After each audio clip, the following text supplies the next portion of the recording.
I don't really care how long you've been woodworking. There are always new things that you can come up with, and there may be old things that you can come up with that are new to other people. So I want to show you a tool that I'm going to call a poor man's marking gauge. Basically, it's a block of wood with a screw screwed into it.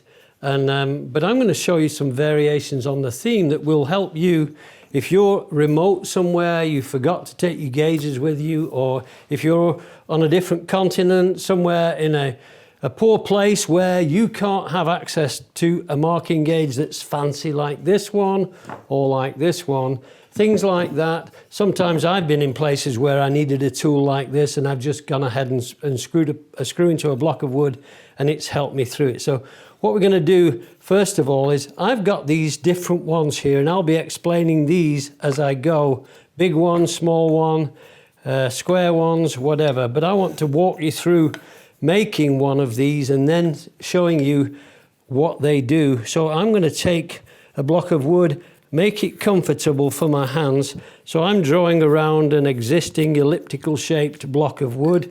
I've got my piece of wood together, put it in the vise. If you have a vise, hopefully you do. And then you take a saw rasp like this. It's got a coarse side and a fine side. And you go off the corners like this. So this is just how to make one. So I'm working to those lines on my side of the wood. So that's the rough corner done. And then I come on the other face, which is the soft side or the finer side. And you can see how this is going to conform to those lines as I move along here, go on to the end grain, and then I would do each corner the same way. I end up with the ellipse. Following that, I would just take a drill, a small drill in a piece of wood, and you can put 2 screws in here or 1, but if you drill first, that takes the main shank of the screw minus the threads, and then you take a regular wood screw, but you want one with the slotted head. These work better than the bugle ones that you get for fast-paced mass production screws. So I wouldn't use those cross-headed ones because we're relying on that groove somewhere in there. So I'm going to take this screwdriver out and put a flathead screwdriver into my drill, and I'm going to just send this in. And this is really just to show you how to make one. That's all it's doing. So now we've made one. We can use this as a marking gauge.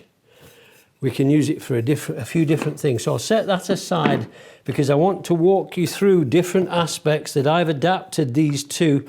First of all, the thing is, do we know what we're going to do? Let's say we wanted to recess a hinge in here. Let's take this hinge. Is this the best face? Let's do it right slap in the middle of here. So we're going to make a mark here, and then we're going to set one of these gauges. So this one takes the flap of the hinge. So I've set this to that flap of the hinge. So that's the width of the hinge.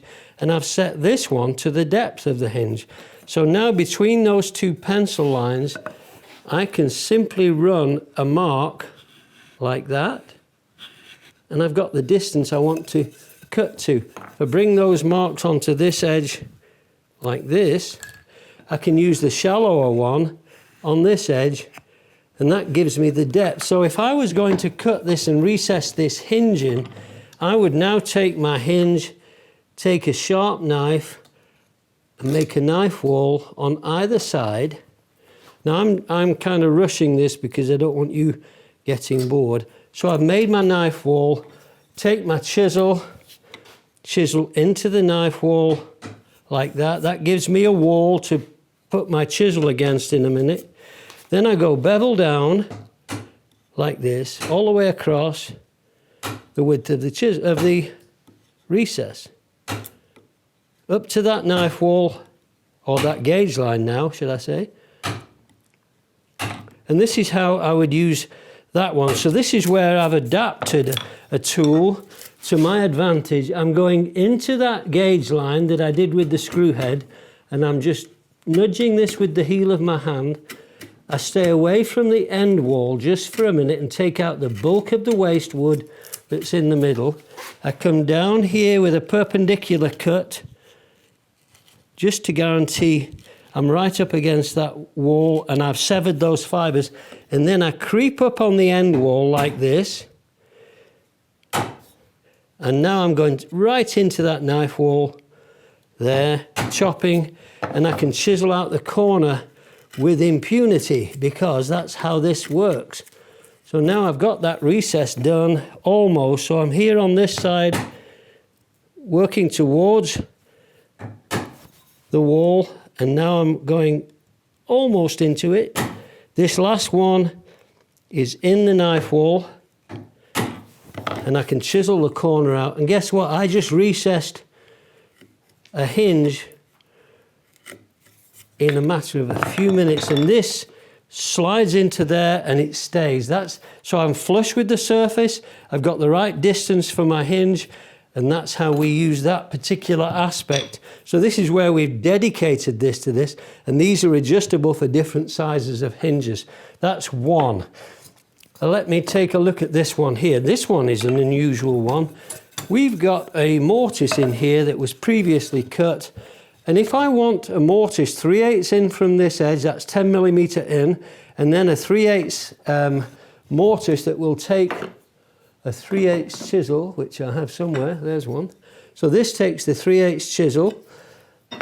So the distance between these, this one is set to 3/8 of an inch. That's the first one there.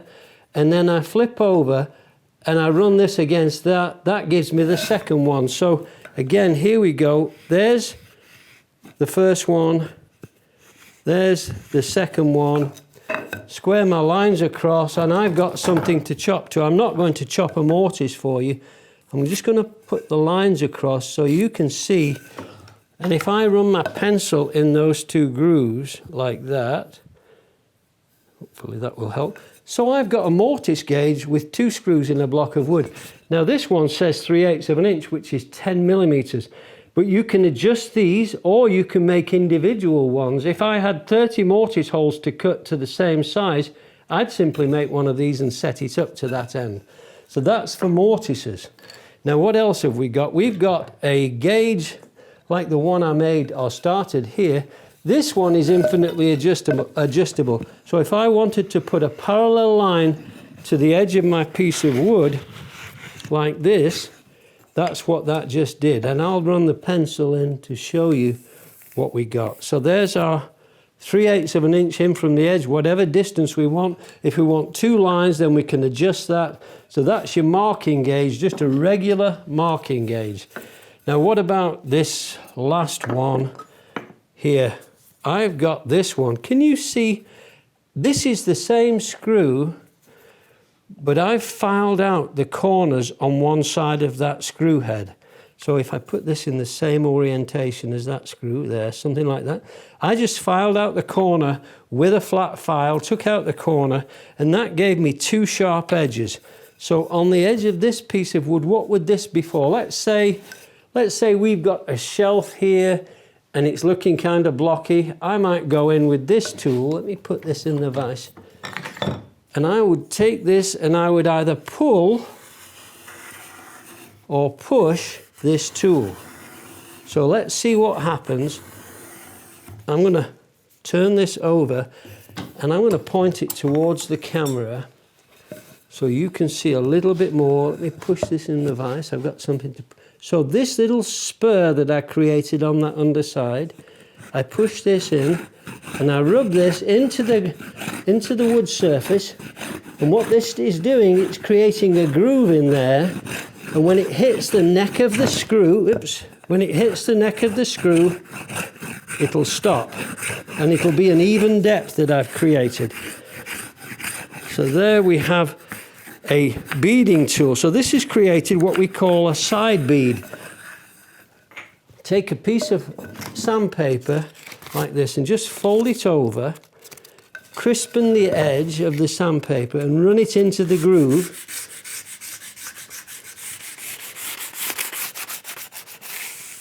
And that makes it smooth. What I'm going to do now is I'm going to take a plane and I'm going to run it down this corner. I need a little bit more setting on there. Okay, I'm putting a bevel on here, but now I'm changing the pitch of the plane and I'm rounding this edge.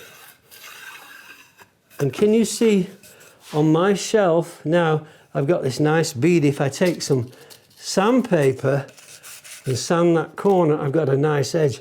But there's one more step that I could take to. So this could be the underside of all your shelves. It could be the inside of a door frame or a door, things like that. What if I went with the same tool, same setting, and pushed it onto this edge on this corner? And this is what we in the trade call a side bead or a staff bead. Now, where would you use this? So I've got this corner nicely rounded, and I'm just using my own muscle, my own energies. And look what I've got. I've got a staff bead. Let me just run the sandpaper in just to crispen up that corner, take out any residue, and then we take this over the corner like this. This is another aspect of real woodworking. See what we've got? This is the corner of a leg. It could be the corner of a cabinet. It could be the corner of a variety of different things. Quick, simple solutions just with a screw in a block of wood.